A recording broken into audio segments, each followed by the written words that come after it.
All right, we are in the final video of Angels and Archangels. We're going to go through chapters 6, 7, and 8, and we'll be done. We're going to go through essential rituals and intermediate modifications, calling on the angels, and then advanced rituals. Okay, chapter 6 is basically high magic. If you have not read his book, High Magic, I highly recommend you do so. It just tells more about his story and his survival on death row, how he got into magic and all that. And then he goes through these beginning rituals and routines.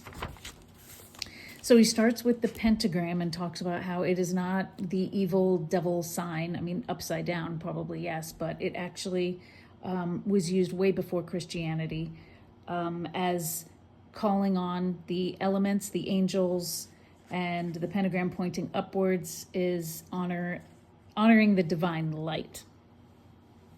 Then he talks about how you hear the term black magic, and one suggestion from magicians is it comes from the area in Egypt called the Black Lands, and so that's where it got the name black magic, because that's where it started. But one thing that I love, he says here, magical practice is a process of internal alchemy.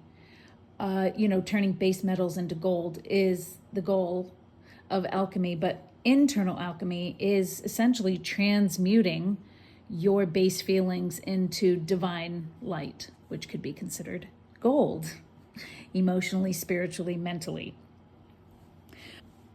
And that's how you banish all negative energy before you start your magical rituals. And once you do that and you want to call in angels, you can invoke them by bringing it from the divine light down into you. And you basically do this in front of you using your hip. These are like your hips, your shoulders, and your head. You do it in front of you as if your finger is a wand pointing in front of you. Okay, after that, he goes into, after you do the pentagram, you do your Kabbalistic cross. The Kabbalistic cross, you are going to treat your body like a cross, like the temple that it is, and you're going to recite the Hebrew version every time you point to the cross shape on your body. This is the Hebrew version, Ate, Malkut, Vigabora, Vigadula, Leolam, Amen. And that kind of just sets the whole scene for the magical ritual that you're about to do. You get so used to this, it just becomes second nature. All right, that's more of that. He just reminds us that we're all connected. Heaven and earth, we're constantly connected and receiving and transmitting from the divine energy to ourselves on the earthly plane. If you think of it like a hologram, every piece of a hologram, if you were to break that hologram, contains the whole picture of the hologram, which is really cool. And he likens us to that. We are a microcosm of the universe. Then he goes into the lesser banning ritual of the pentagram. Always think of yourself as working with light. And when you do the lesser banning ritual of the pentagram, you're going to be inhaling. But when you inhale, you're inhaling energy from the divine. You're inhaling energy from the earth, the divine energy on earth, the divine energy all around you. That way you don't think of it as using your own energy. And instead of wearing you out, it gives you more energy. After you do your LBRP, which is the basic way to clear all negative energy before you start your magical ritual, it's something that all magicians do. You can go into invoking the angel of your choice. And then, so after I would do this, I would then say, come, I now invoke Raphael. I were to do this. So I use Raphael Tippereth a lot. As you can see, it's my most used part. I'm really focused right now on my son, Mark. He has epilepsy and we can't stop his seizures. They used to be stopped, but now they're out of control. So I have been just starting on a ritual with Raphael Tippereth, but I'm also going to combine it with Raphael, the archangel of the element of spring. Raphael is healing. You can think of Raphael as a doctor. So take any angel of your choice, and then you would invoke it with this. Come in, Raphael. And then you say what you would like Raphael's assistance with. You can write it down. You can say it from your heart. That's how easy it is. He gets into circumambulation, where you walk around your magical area to get the energy swirling around you. This is how he adds the Archangels of the Tree of Life, Raphael. See, I use this a lot. He talks about you can also add a layer called the Lux, and it's basically the word for light, LVX, because the V is the U. And you would make an L, a V, and an X shape with your body and your arms, and that calls forth the divine light. I really appreciated this right here, the abbreviated form of the LVX ritual. And he says when he was in prison, sometimes he couldn't do it. You know, they would look at him on camera and they'd think, oh my God, he's doing witchcraft. Like, what kind of spell is he putting on? So a lot of the times he had to do it mentally. And I really appreciated that, because sometimes my family's in the house. I don't have privacy. So I do it mentally. I act like I'm saying it out loud to the universe in my head. I call the angels in my head, but loudly, as if I'm calling out to the universe. So you can do magic mentally. It's about visualizing. Chapter 7's probably my favorite chapter, because I'm an angel magician. I love working with angels. They really have shown their presence to me when I've called for their assistance. Okay, stop. Chapter 7 is probably my favorite chapter, Calling on Angels. And in talking about this, I stumbled upon the Saint Germain Ascended Masters lectures. And it's basically called the I Am Discourses, the I Am Metaphysics, Universal Metaphysics. I would highly recommend. I found it on YouTube. It's everywhere on YouTube. But one channel is called The Power of Voice, and it's called Universal Metaphysics. And that backs up everything he's saying here in terms of divine light. We are all light, and all we have to do is activate the angels are waiting for us to tell them what to do. Think of it like placing an order with the universe. It's not that the angels are going to judge what you want. They are activated by your divine light inside of you. And this also speaks to that. So I really love this.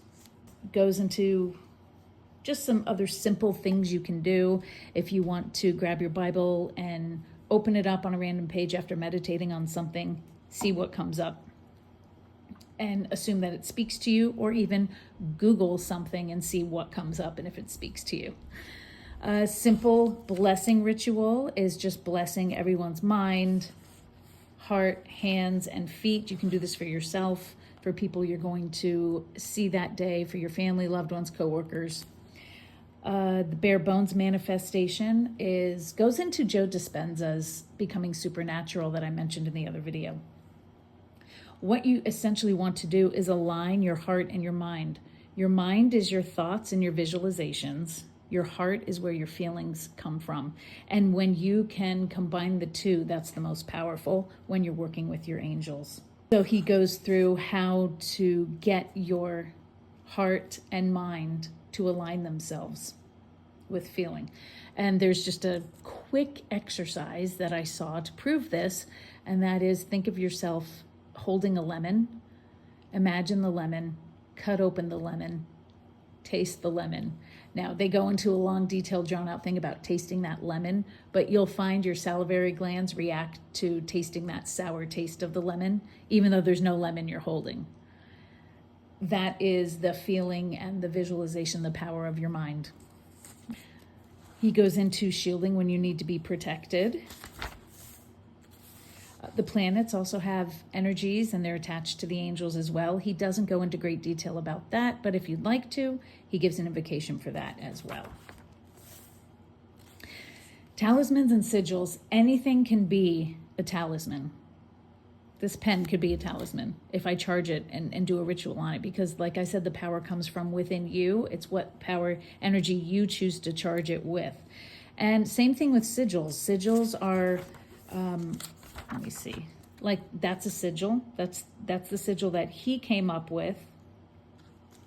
He calls it the Gateway Talisman. That's the sigil, and then the whole thing itself is the talisman that he would charge to make your magic easier, more powerful, to give access to the angels quicker. So you can create your own sigil. And he goes into the basic sigil practice. You can study sigils. I have a book from the Gallery of Magic that's all about the power of sigils. I'll be reviewing that shortly. These are the different sigils that you can then charge into talismans. Talisman. Raphael, air magic, fire magic, does a ritual with all these angels, water magic, earth magic. Now we go into his advanced rituals. I have not done all of these. I've tried them all, but I have not regularly practiced them. The Rose Cross is just building much more advanced on top of it. The Rose Cross diagram. Then he goes into the lesser banishing ritual of the hexagram, which is layering triangles so it becomes a hexagram, and goes into all the detail about that. The celestial lotus is angels surrounding you, has 3 stages. And this is a beautiful one too. It's just all about understanding that it's all right there around you. You just can't necessarily see it, but you can feel it. Stage 1 shows you how to go through the first set of angels. Stage 2, second set of angels, the 12 angels of the zodiac. And this is all in the same ritual, preparing the celestial lotus, giving you incredible spiritual sustenance, energy.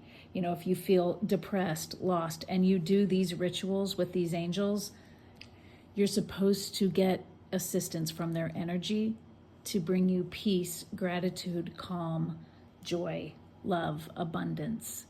Stage 3, you are now adding the 3 assistant angels to the 12 angels of the zodiac. And that's an intense one. He says he only recommends doing it for the first 2 weeks, every day, and then once a week, because it does take time and it's intense. I have not done that, just to let you know. Now he goes into the Shem operation. This is from the Gallery of Magic, 72 Angels of God. The Shem Ha-Meparash, the invocation of the 72 angels. So you can go back to that book review that I did, and this just supports that. I believe when he was in prison, he memorized all 72 angel names. It's a goal I have. So the Shem operation is the last ritual, advanced ritual that he goes over, and he ends by saying, no matter how you choose to do all of this, if you do it, you will have invoked an incredible amount of energy into your aura. And that will bring about a tremendous unfolding in your consciousness when done with regularity. I experienced 2 profound results through this ritual. First, I discovered more peace in my life than ever before and felt a significant decrease in clinging and attachment to particular desires. As the Buddha taught, since suffering is caused by attachment, when clinging fades, so too does our suffering. Second, I inexplicably began to download information after performing the Shem operation for some time. And this new information has been the beginning of the next phase in my life as an artist, magician, and teacher. I actually think of it as my own personal quest for the Holy Grail, which I'll say a little bit more about in the next steps section. This is about where he's taking his magic. He is seeking and has connected with what is called an HGA. It's your Holy Guardian Angel. And he has traveled to ancient places where magic first began. Talks about that as well. And it's just beautiful. And that is it. Then he has notes and resources and an index.